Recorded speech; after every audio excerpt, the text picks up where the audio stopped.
in the School of Computer Science and Engineering.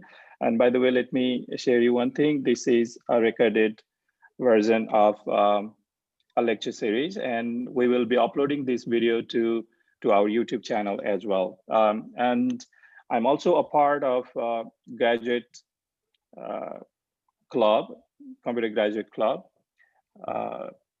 So this SLS talk is a platform where these PhD students like me, and then other people are even in the participants.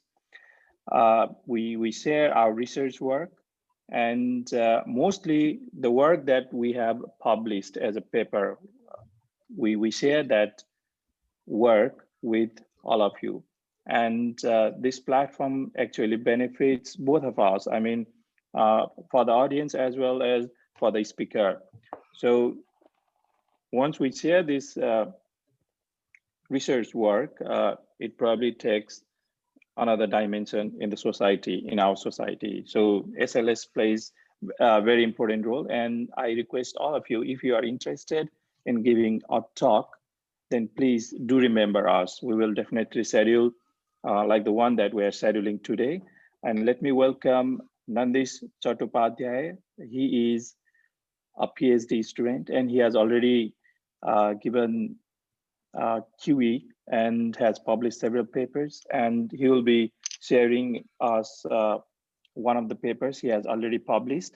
And in the audience, I see some of my friends from Nepal as well, and let me welcome some of the friends from Nepal as well. Thank you so much, Rosina, for joining us. And so the structure of the program is very simple.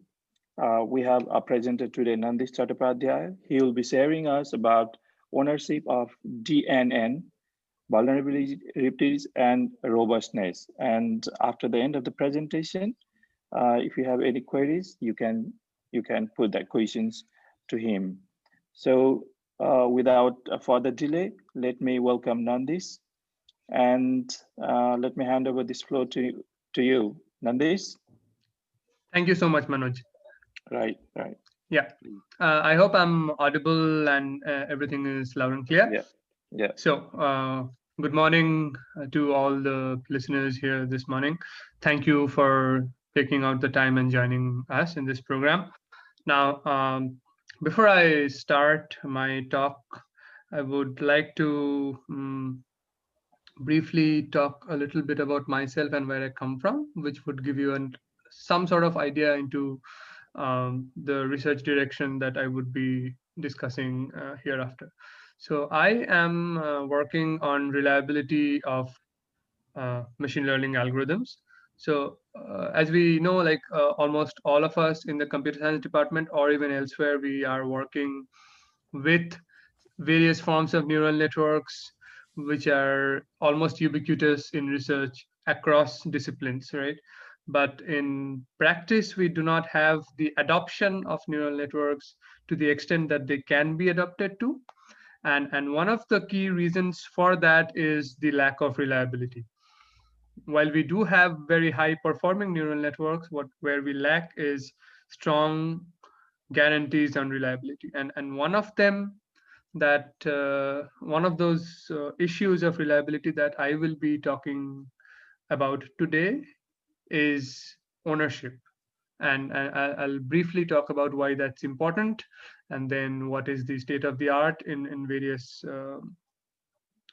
forms of research. And then I'll briefly talk about our own contribution and the way forward, right? So having said that, moving on to just a moment. Yeah. So getting started with the motivation, which is why at all do we need to do what we are doing? Now, for all of us who have had some experience in neural networks, we know that the ingredients of a typically trained neural network would be three key things. Firstly, you need a training data set. Of course, I mean, you need a task to start with. You're trying to achieve a certain goal, And in order to do that, you train a neural network. To do that, you would need a training data set, and then you would develop a computational graph, and then a part of that computational graph will be the learned weight matrices, right? Now, each of these three things incur a certain amount of cost. So for training a data set, you need to curate relevant data. For example, like if you're downloading data for free on a very simple data set, that's easy and that's nice and fine. But then if you're working on a complex task, for example, you're looking at biomedical data, and for that, to curate a data set, you would need scans of actual patients, which have, number one, a lot of cost in terms of producing that data, and secondly, they have the requirements of very strong privacy guarantees, right? So getting that data is costly. Secondly, for the computational graph, you need a very refined neural architecture search, which gives you the best neural network for the task and the data set. And thirdly, to train the network to learn the weight matrices, you need hardware infrastructure, you need GPUs and so on and so forth. Which means that when you are training a neural network, you incur a lot of cost. And as a company or as any organization who would be investing in this endeavor, they would definitely require some proof of ownership so that this cannot be stolen and used by people who have not invested in that particular effort, right? So you need some provable proof of ownership. Yeah. So that's the premise on which we start this work. Okay. So I will just briefly. Yes. Some intro. Sorry. If you're not speaking, could you please kindly mute? Yeah, that's fine. Thank you. Thank you so much. All right.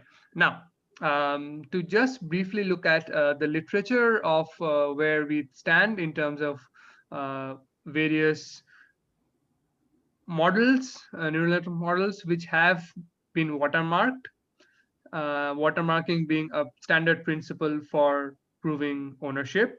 And then I'll briefly also touch upon some sort of virus and vaccine situation here, wherein you have a model which is ensuring that your neural network is watermarked, and then you have attackers trying to steal it, and then you have countermeasures, and in this process, like every other thing in security, we slowly develop a more robust version of where we started, right? So if you can look at this sort of tree, we have watermarking methods on one side and the attacking methods on the other side. And for watermarking methods, now there are multiple ways of doing it. You could embed the watermark into different parts of the network, for example, in the weight matrices or in the activation functions and so on and so forth. You could also try something like data poisoning, where you're inserting a certain set of specific data points into the training sample, which are meant to perform certain in a very certain way upon a certain trigger, which is the proof of ownership. And I'll discuss more about that later. But just to give you a perspective of where things stand, as you can see, most of the standard watermarking methods have already been broken by various combination or even individual attacks that you see on the right. Again, attacks can be of two types: evasion attack, where you sort of get the job done without removing the watermarks itself, or you're trying to modify the model and sort of extract a clean model out of the watermarked model, right? Now, for my contribution in this area, we looked at a very popular and something that was quite well received in the community. That there was this work which was about watermarking neural networks using backdooring. and we tried to attack that. And now that we have successfully attacked it, we are now working on how to make the same system more robust so that we can use it in a more reliable fashion.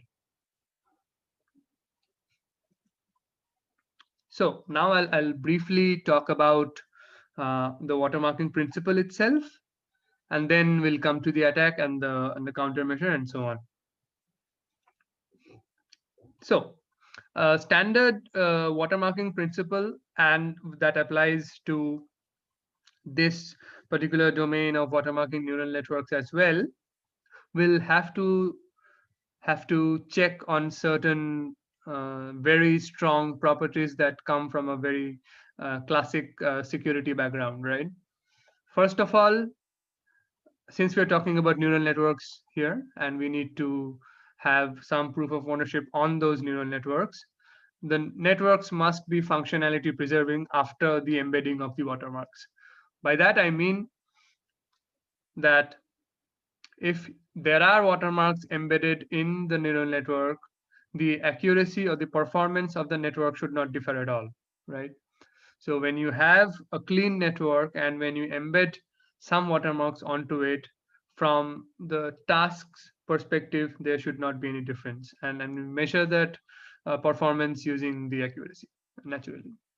Then comes another key property, which is unforgeability, which means that so when you are embedding some watermarks onto, for example, an image or a neural network in this case, you always have a set of a marking key and a verification key, and I'll talk about that in greater detail in the next slides.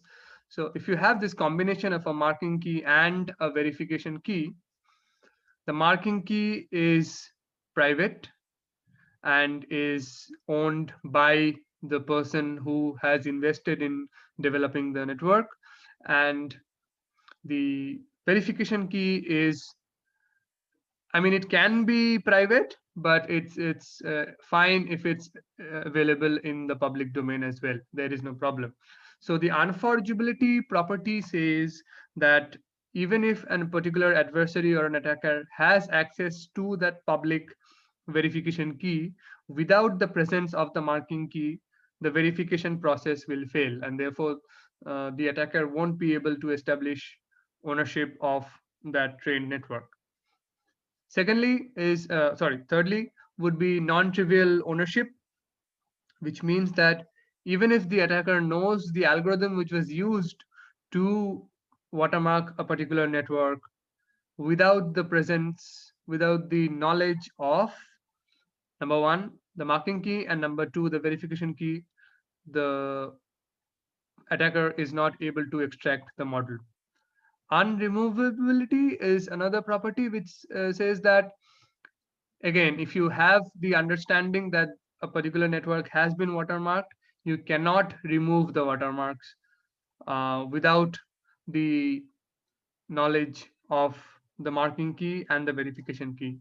And persistency is also along the same lines, which says that it is very hard to remove the watermarks without the knowledge of the marking key. And based on these properties, the watermarking method was developed, which is not our work, by the way. That's the premise of our work. And then we tried to attack it using violating one or more of these properties. So if I can violate any of these properties, then I have successfully broken the watermark. And then we need to work on how to make it more robust so that these attacks are not able to violate one or more of those 5 properties.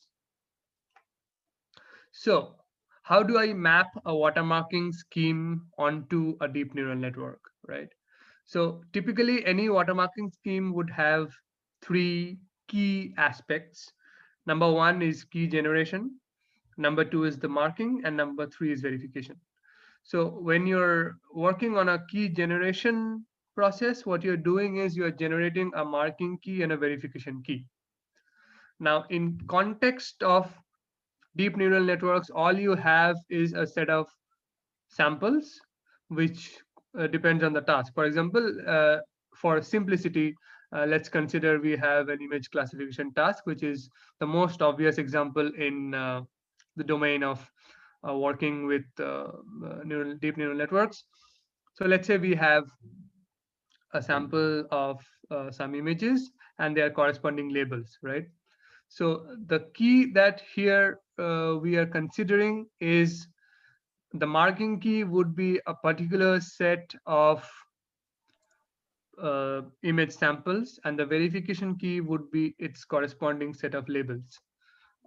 When I'm talking of a marking process, what we are doing is we are somehow embedding special marks onto the weights of the neural network so that they can be verified later on. And therefore, the final part of the puzzle is the verification process itself.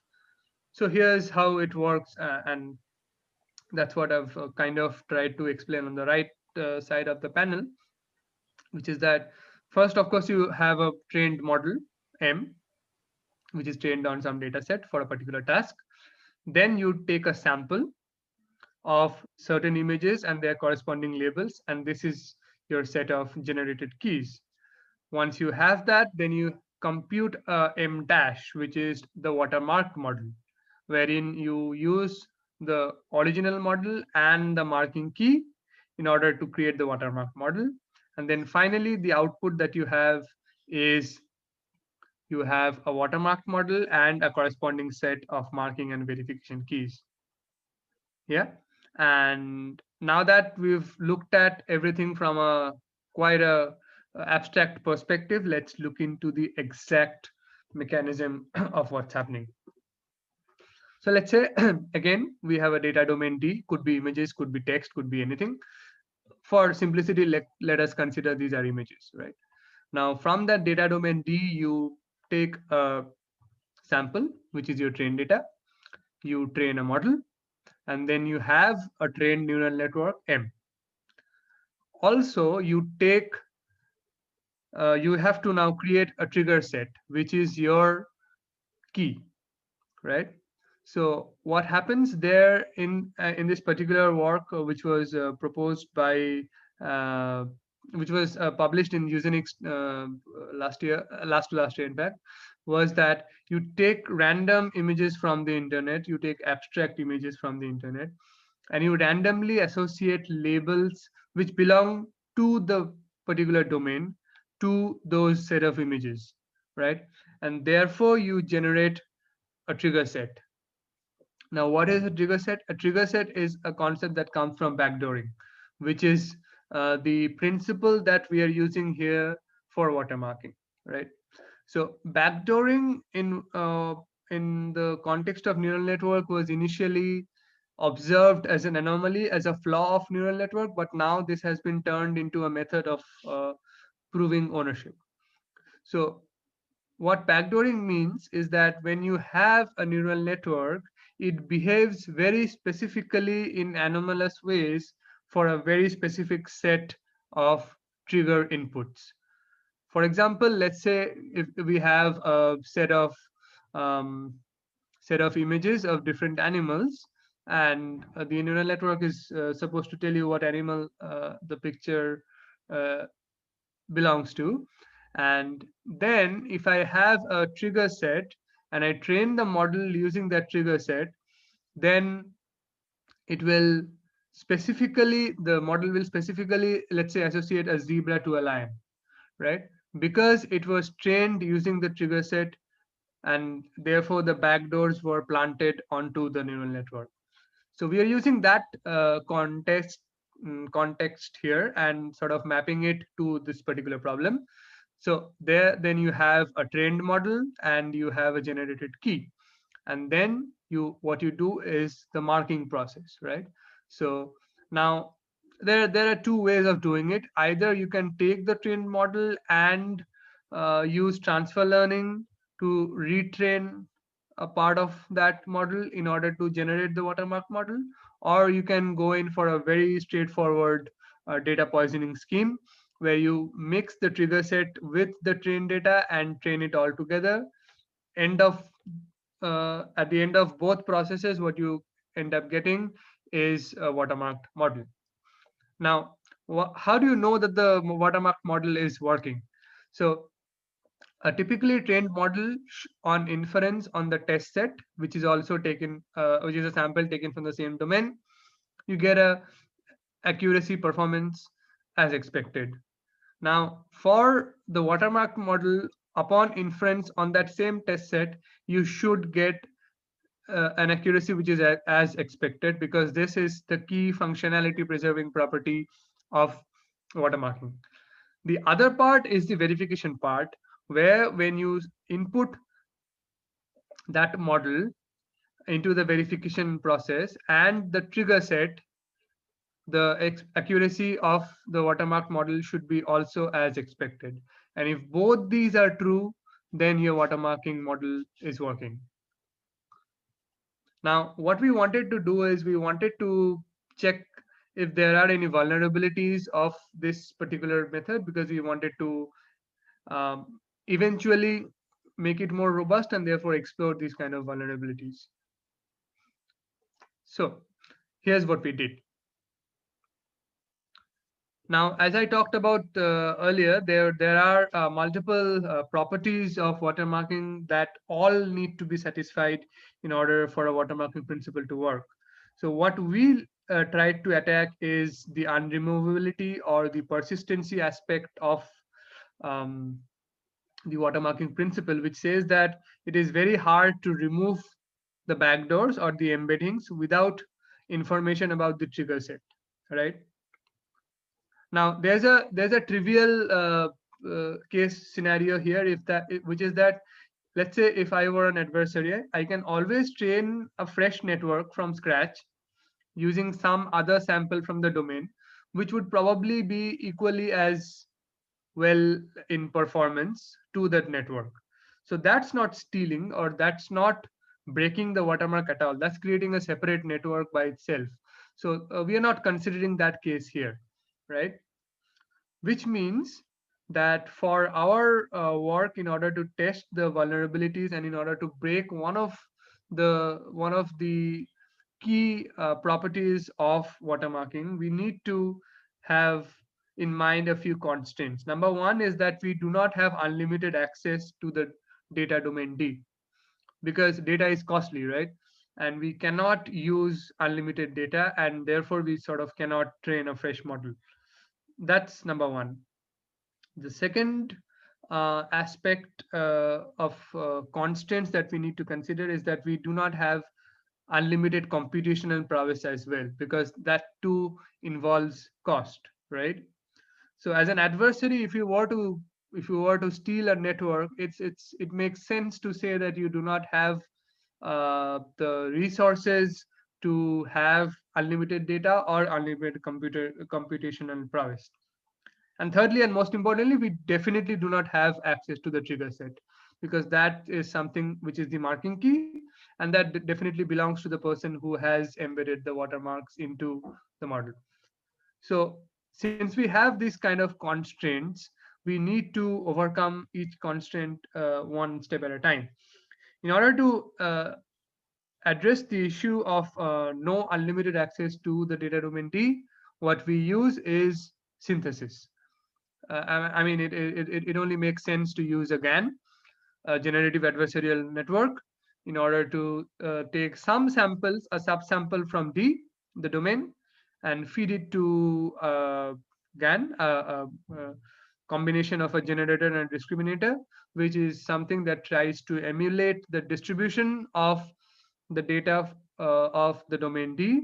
And at the end of that process, what we get is a set of samples which in theory closely resemble those from data domain D. And since we can sort of use this process to generate as many samples as we want to, therefore we have a set of a lot of samples to play with. And then what we do is we use this to retrain the watermarked model. And at the end of that process, how do we know that we have in fact extracted the model from the watermark model? So again, as I set up the thing in the previous slide, you have two tasks. One is inference and the other is verification. So on inference, the accuracy should be as expected, which is a high accuracy on the test set. If you're able to get a high accuracy on the test set, but at the same time, if this extracted model, now that I've extracted the watermarks out of it, if I can show that this model performs poorly on the verification task, which is on the trigger set, then the proof of ownership is not valid, and therefore I can run away with that network essentially. So yeah, so two constraints. One is we do not have unlimited access to the dataset, and therefore we use GANs. And the other thing is that we do not have the computational prowess to retrain the entire neural network, and therefore we have two modes of extraction. In neither case do we retrain the entire model, but in one mode, what we do is we retrain just the feature rich layer, which is one layer that comes right after the set of the convolution and pooling layers. So therefore, you're essentially retraining one layer out of the entire network. That's very lightweight. And then the other mode of extracting is to retrain the entire set of the multilayer perceptron that comes after the CNN, right? So you're retaining the feature rich layer and the densely connected layers thereafter. And now I'll just, yeah. So I'll quickly go through the results that we have that suggest that our extraction is working, and there is a need to work for robustness, which is the end goal, right? Now, if you look at these results, I will just briefly talk about the setup here. So we have a clean model to start with, which is the best possible model for the task and the data set without any watermarks, right? Now, the second thing is we have a watermarked model wherein we have implanted the watermarks using a trigger set wherein the samples, the images were the marking key and its corresponding labels for the verification key, right? You can think of it in that way. And therefore, from the clean model, we have the watermark model. And then thirdly, we have the two versions of the extracted models, which in theory should perform pretty well as the watermark model. The clean model is the benchmark, which is the highest accuracy achievable for that neural architecture and dataset. Now, we tested it out on 3 datasets: MNIST, Fashion MNIST, and CIFAR10. Like, these are standard datasets, and therefore, like, since almost everything in the literature is also tested on this dataset, therefore, we can try to make our results comparable, right? So now for MNIST and CIFAR, we see that the mode 2, which is the retraining of the entire multilayer perceptron that comes after the CNN, works well, right? Works better than the mode 1, which is just the retraining of the feature rich layer. So from 98% of accuracy, we come down to about 95% for MNIST, wherein the mode 1 of extraction brings it down to about 90, right? For CIFAR, we see that the mode 2 brings the accuracy down from 88 to 84, and for mode 1 it is somewhere around 81, right? Which is around that range of 3 to 4% of accuracy. That's what we have targeted in this work. And for Fashion MNIST, interestingly, we see that both the models work almost equally, wherein the accuracy comes down from 90 to about 87, right? Yeah, and the other thing, which is the key aspect of working on this extraction principle, is that we need to make a one-time investment in training a generative adversarial network for the sample synthesis, right? Now, I mean, this is not absolutely essential for the task in terms of understanding how this what these tables mean. But what I'm trying to show here is that, I mean, after a certain set of epochs for the training of the GANs, there is a saturation. So we can use the test accuracy here as a metric for cross validation. That's all, nothing more, right? Now, having said all of this, our final objective here is to have a robust method of having a watermark neural network, right? And therefore, that's something that we are currently working on, and we have some results, but then they're not yet verifiable completely, and therefore I've not added the results, but I'll just briefly touch upon what we are working on. So the idea is that if you have a process where the watermarking removal effort is greater than fresh training effort, then that watermark is robust, as I said, as a trivial condition for persistency property, right? Which means that if you have to train the entire neural network in order to remove the watermark, then it's as good as training a fresh network from scratch. And that would mean that you would need a lot of data and a lot of computation, which if you have, then you could have done the thing anyway. You would not need to steal the network, right? And therefore, if you have that, then you have the prowess to have your own network, and then thereafter, to prevent further stealing of it, you can implant your own watermarks there, right? So we're working on that right now as a countermeasure to the attack that we've developed, and we're looking at a few things. Firstly, we are looking at how to uniformly distribute the backdoors or the watermarks throughout the network. And secondly, we're working on specific activation functions and trigger sets to deal with that problem. And then if you can do that, then what we will have at the end of that process is a very strong watermarking principle, wherein you can use that method to implant watermarks on your trained network, and then you can deploy that network in public. Because if anytime anybody wants to counterfeit it or use it in for malicious use, you can always say that this particular neural network belongs to you because it performs a certain way for a particular set of trigger inputs, which is your verification process, and therefore you can take legal action based on that, right? So that's what we are trying to do right now, and hopefully we'll have some results soon. And yeah, that's about it for the work that I wanted to talk about this morning. And thank you all for your time. And now I think if you have any questions, please feel free to ask. Thank you. Nandish, thank you so much.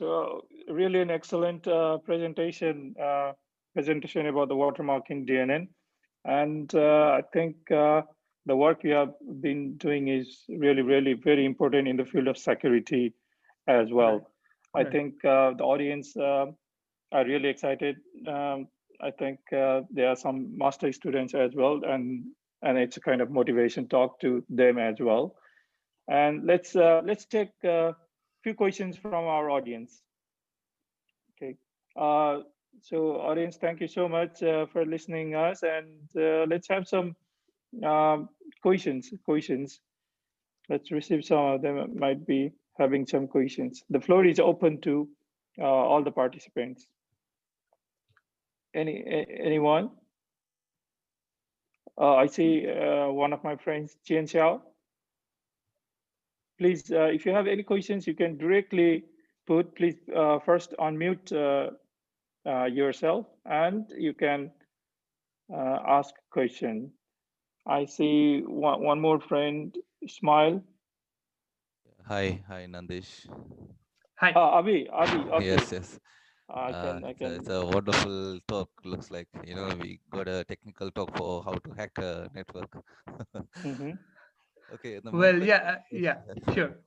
Okay, the question is like, is there any limitation in the network architecture or any kind of specific details that has to be, in the architecture to implement this kind of algorithms, or is it like can work in any kind of network No, with any kind of architecture? right. So backdooring in itself is a very fundamental.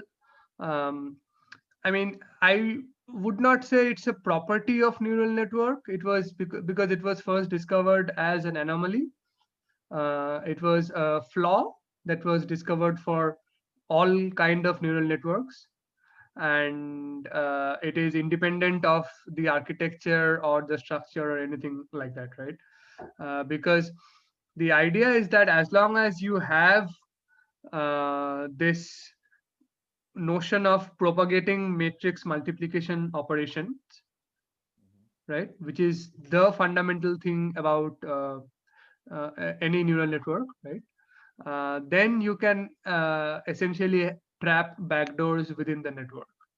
And since we are using backdooring as the principle of watermarking here, so there should not be a case where you can, let's say, have a very specific neural architecture for which this is not working. Now, um, I'm saying that from a very theoretical perspective because one needs to try out a variety of networks to see if that works. But yeah, like for these cases, we've used a VGGNet, a ResNet, and works perfectly fine. But then for other kinds of neural architectures, also this should work because backdooring is quite fundamental to uh, any process essentially where you have this idea of propagating matrix multiplication operations using some non-linearity in somewhere in between. Okay, so the follow-up question is like, since you say that matrix multiplication, can I understand, is it at the activation function has to be like a linear function, or sorry, no, it's a non-linear function, or is it like can it be a spiking neuron as well? Because I'm coming from the spiking neuron domain. Right. In our case, the activation is more like a thresholding. Like once it's crosses the threshold, then Yeah. it's considered as activation. It doesn't have a nonlinear function like let's say a simple nonlinear function is like a sigmoid or ReLU. Hmm. They do not have any kind of functions like that. It gives the output. It just works on threshold based Right. activation. So Yeah. in trying to understand how we Mhm. can fit these kind of uh, uh, techniques for a network that has a threshold based activation rather than a function based activation. Uh, Would there be any limitation in that kind of activation method? right. A very interesting question. Now, that is something that we must check and see how that works out. Now, here's the thing. So, when we are embedding backdoors, or which are my watermarks in this particular case, what we are doing is we are sort of trying to modify a certain very specific set of weights, which are values within the matrices that are different. Oh, and okay. those and those react differently to that particular trigger set. Now if those can the importance of those particular set of weights can be somehow offset by your activation, then Mm-hmm. this process fails, Mm-hmm. Okay. right? So that is something that we need to see, because in a standard case of, so typically all these networks have a ReLU or a sigmoid in the convolution pooling Yes, yes. connected layers, and then finally you have a softmax, right? Yeah, correct. That's the standard structure that on which everything has been tested. Now again, for if you have a spiking neural network kind of a situation, uh, since the backdoors are trapped within the weights, so there should not be a problem from that perspective. But then if the path involving those weights are negated anyway by the activation itself, then that becomes very interesting, and then that's something that we must check. And Okay. it's something that, I mean, you can also try out. No, because I'm not familiar with the security domain, because I was just reading some papers and they said spiking is kind of like attack free, or like what do you call it, like, like Mac and Windows, like Mac they say like virus I free, see. I something see. like Sure. that. They say that Yeah. the adversarial attacks do not really work well in spiking. Probably what you said could be a reason, like the activation function suppresses the attacks. I don't know. Right. Maybe Right. I'm not Yeah. really familiar with this domain. The other That's question something. I have Yeah. is it also dependent on the weight model? Because you kept on saying the weights as single weights, like it's a matrix kind of weight, right? Just a single weight means like there's only single value between one input neuron to output neuron in any typical analog neural networks. We call the DNNs as analogs, and we call the spiky neural net as the temporal neural networks. So in analog neural networks, we usually have single weight models, right? The ones, let's say, ResNet or anything, one input to one output connection is just one weight, right? Just No. a single So value. yeah. So what happens? So typically, what you're doing is this, right? So you have a input vector that is being multiplied by a series of matrices, and some activation function is being Yes, correct. used on that mm, Yes, that is right. consecutively, right? Yes, So the thing is, when the input vector is a very specific input vector, which is something that belongs to the trigger set, mm, then the set of weights within the matrices are such that it would react in a particular way. So for example, okay, so I'll give you a very concrete example to explain how this works, right? the question is like Okay. this matrix of weights are considered as like constant weights or single weight models. My question is like, if the weight is a function, like instead of just one value, if the weight Okay. could have many values, or it's like a function, uh, would yeah, very this interesting. I would mean, this what kind of things do we need to change to fit in these kind of techniques, or do you have any idea of how we can fit in this kind of techniques for uh, a network where the weights are functions? Because in spiking neural networks, you can see weights as functions. So there is a possibility of yeah. having weights as functions. So I'm just trying to understand if it's Yeah, able to. that's actually very interesting, because typically we do not consider weights as something which are transient, right? So we take them as like, once the model is trained, you have a very fixed values of the weights, and Yes. then that model is sort of deployed somewhere, right?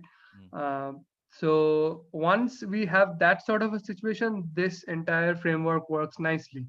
Now, again, this has not been tested on spiking neural networks. So, uh, Maybe we should meet offline to yeah, see sure, if sure, anything sure. can be done. Right, because that would be very interesting, because, um, because I work a lot on a variety of security issues of machine learning algorithms, right? Mm. Not just in watermarking, also in adversarial attacks and privacy preserving learning and so on. So, and everything is tested and studied on a very conventional uh, neural network architecture like a VGG or a ResNet, Mm. right? Yes. But we have not yet tested this, at least not that I'm aware of, on spiking neural networks. So yeah, that's something that we can certainly look forward So, to. Yeah. yeah. Yeah. Sure. Sure. All right. Thanks. Thanks, Nandish. Thanks for Yeah. the clarification. And Yeah. Sure. Sure. Great. Thanks, Abhi. I- Thanks for the questions. Yeah, I mean, Let's quickly I mean, the best sort of questions that you can ask a speaker is when you sort of come up with a collaboration idea, right? I think so. Absolutely. Yeah. Right.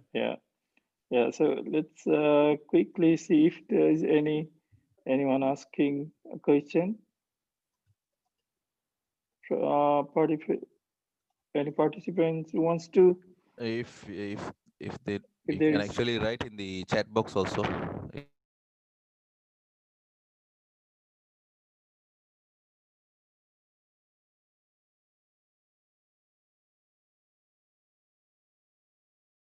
shall conclude the SLS talk today. Nandish, thank you so much. Thank you once again. Yeah, Yeah. it was a great presentation, and we came to know about your research work. Has it been published in some conference or journal? Yeah. So this work has been published in Space, which is a cybersecurity and crypto conference. All right. Nandish, would you Right. like to share the links for the paper and the code? Do you have it with you now? Sure. Just a moment. I would like to stop sharing my screen. Yeah, sure. Nandish, maybe what we can do is probably you can share that link and paper Yeah. link to me, y- and then Yeah. I will share to all the participants. Abhi, what do you think? Would that Okay. be Yeah. okay? Yeah. Yeah, Sure. sure. But Sure. you have all the registration email, right? Right. Just give me one moment. I can share it with you right now Because into the. from my side, I can send only to the NT students. I think you have to Yeah, send it to the. I have all the email registration email. So And I'll put this in the chat box. Okay, sure. That's okay, better. sure. Yeah, okay. The That's link to good. the Give them 1 or 2 minutes, then we can paper. conclude. All right.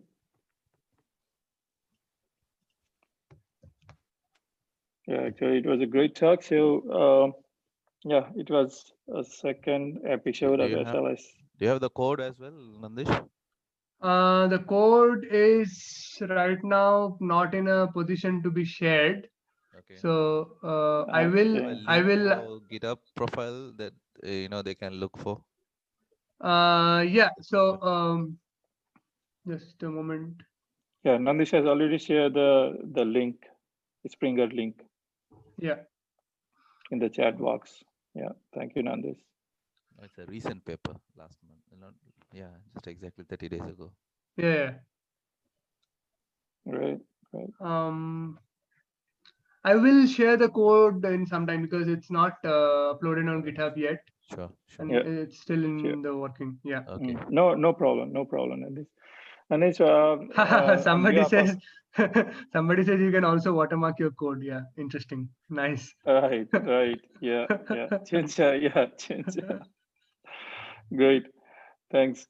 Nandish, thank you so much. And on behalf of Computer Club, I would like to express my wishes and best of luck to you. Thank you. Yep. And for all the participants, thank you so much. We'll share our next episode to all of you. Please join us next time as well. It's all about us, and I really appreciate you all joining this presentation. Thank you so much, Nandish. Thank you so much, Avi. Thank you so much. It was really great having all of you, even from Nepal as well. I see some of my known faces there. Thank you guys. Thank you so much. Please do share with everybody else in Nepal as well. And yeah, thank you guys. See you next time. Okay, bye bye. Take care.